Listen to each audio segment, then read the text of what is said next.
Donc, on continue avec les glycérophospholipides. Voilà la structure. C'est composé dérivé des acides phosphatidiques. هو مشتقات من الأحماض الفوسفورية. Donc, voilà la structure. Vous n'êtes pas obligé d'apprendre cette structure, mais لازم نعرفو. لازم نعرفو précisément pas كيفاش مدايرة. Donc, voilà une partie X.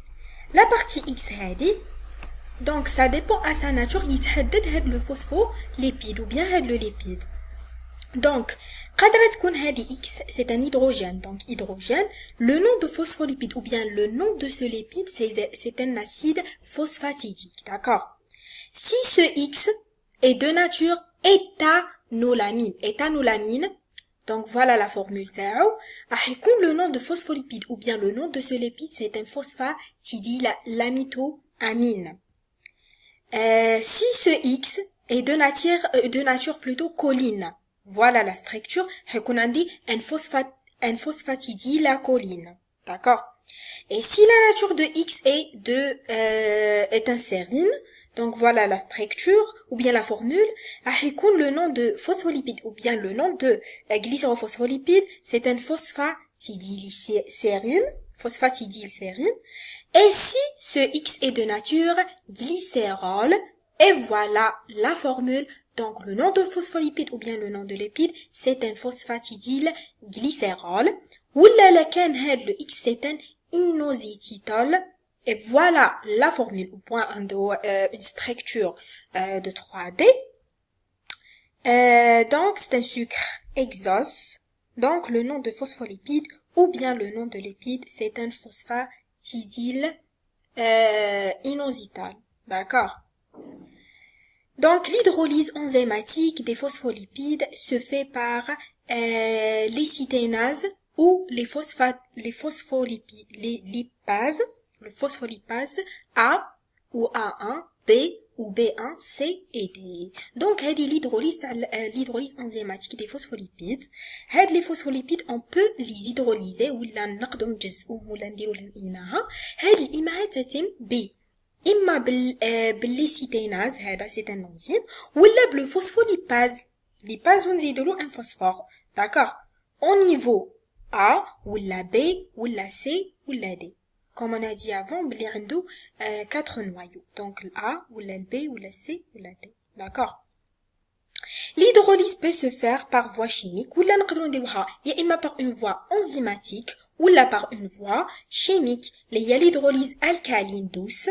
Donc, bien le A ou le B, le noyau A et B, ou la l'hydrolyse acide, le noyau C, au niveau du noyau C, ou la l'hydrolyse alcaline fort, au niveau de noyau D. Donc, c'est l'hydrolyse IMA. Nous avons les propriétés des phospholipides ou les glycérophospholipides, qui sont le premier sorte de lipides complexes. Donc, caractère amphipathique. عندهم une caractère خاصية amphipathique. La présence d'un pôle hydrophile. Le pôle هو القطب hydrophile veut dire القطب المحب للماء. محب للماء chargé négativement et le pôle hydrophobe الكاره للماء est formé par le reste de molécules. Donc, les phospholipides ou les glycérophospholipides, ils sont caractérisés par قطب عندهم un pôle hydrophile محب للماء هيكون chargé هيكون مشحون négativement بالسالب و l'autre pôle hydrophobe الكاره للماء formé par le reste de molécules هيكون مكون من باقي الجزيئات. Et voilà. عندنا هذا le pôle hydrophobe, voilà, et le pôle hydrophile. ها le pôle hydrophile, d'accord. هذا حيكون chargé négativement والآخر plutôt hydrophile حيكون chargé négativement, voilà. وهذا hydrophobe راح يكون لي le reste حيكون مرتبط من le reste تاع la molécule. Donc هذه c'est la première propriété اللي هي le caractère comment on l'appelle déjà, c'est le caractère amphipathique. بعد نروحو le caractère infotère اللي هي الخاصية الحمقلية اللي قريناها en 3e année lycée في الترمينال. الخاصية الحمقلية الانفوتيرية.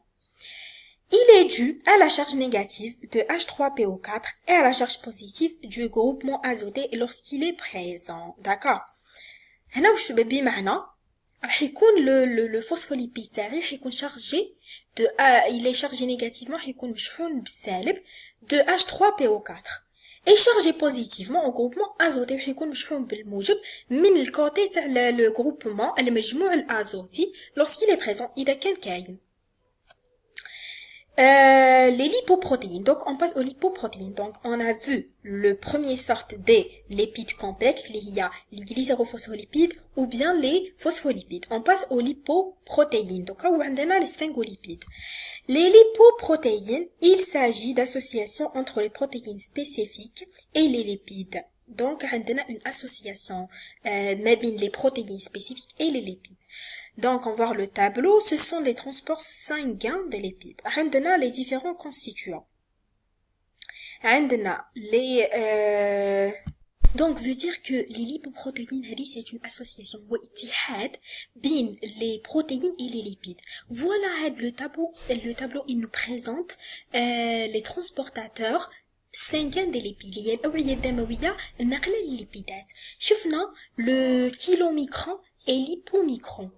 Les lipomicrons des protéines on a 2, les triglycérides on a 85 et le phospholipide on a 9. Donc le cholestérol total c'est 4. Le VLDL c'est le very low density lipoprotein. On a 10 protéines, les triglycérides on a 53, les phospholipides on a 18 et les cholestérol total on a donc 18 et ainsi de suite. Donc, on passe aux sphingolipides. Les sphingolipides, ce sont essentiellement des constituants du système nerveux. Donc, le tandim al-asabi. Ces lipides sont caractérisés par la présence de sphingosine. Donc, la principale matière, c'est la sphingosine. C'est un alcool azoté au niveau de 18e carbone. Donc, les sphingosines, c'est quoi? C'est un alcool. L'alcool au niveau de carbone numéro 18, c'est azoté. D'accord? Dont la fonction amine primaire établit une liaison amide avec la fonction carboxyle des acides gras. Donc, la fonction amine primaire l'alcool, la fonction amine primaire elle établit une liaison. Voilà, une liaison مع une fonction carboxylique d'un acide gras. Donc voilà, c'est un sphingosine. C'est un acide gras. D'accord? C'est un sphingosine. C'est un acide gras. بيناتهم une liaison بين بيناتهم une liaison amide. هذا liaison amide بين la fonction carboxylique d'acide gras ou la fonction amine primaire تاع le sphingosine. Donc عندنا le R, c'est un acide linostéarique ou acide cérébronique ou un acide nervonique. Il existe deux types de sphingolipides, voir le tableau ci-dessous. Les sphingométhylines ou les plutôt les glycérosphingolépides. D'accord. On a donc deux types, les sphingolipides هادو. On a les sphingométhylines ou on a les plutôt les glycérosphingolépides. Concernant ce R, le R هذا اللي هنا قادر يكون un acide linostéarique ولا un acide cibronique ولا قادر يكون un acide nervonique. On va voir le tableau qui nous résume les types de sphingolipides. قلنا عندنا les types de sphingolipides. عندنا premièrement les céramides. Les céramides c'est la formule de X. Tout le temps à partir de la nature ou bien la formule de X. قادرة تكون hydrogène donc تمدنا un céramide ولا un sphingométhyline. Voilà. Le sphingométhyline قادرة تكون un sphingozidolipide. Voilà la structure de X. قادرة تكون un glycérophospholipide ولا نقدروا نعيطوهم les cérébrosulfatides. Voilà aussi la structure. قادر يكون عندنا un glycérophospholipide اللي هو les gangliosides plutôt. ها هي la structure. On passe aux dérivés isopréniques. Les dérivés isopréniques La structure, l'unité de base de ces composés est l'isoprène, de méthylbutadiène. Et voilà la structure d'isoprène plutôt. La condensation donc fictive de trois molécules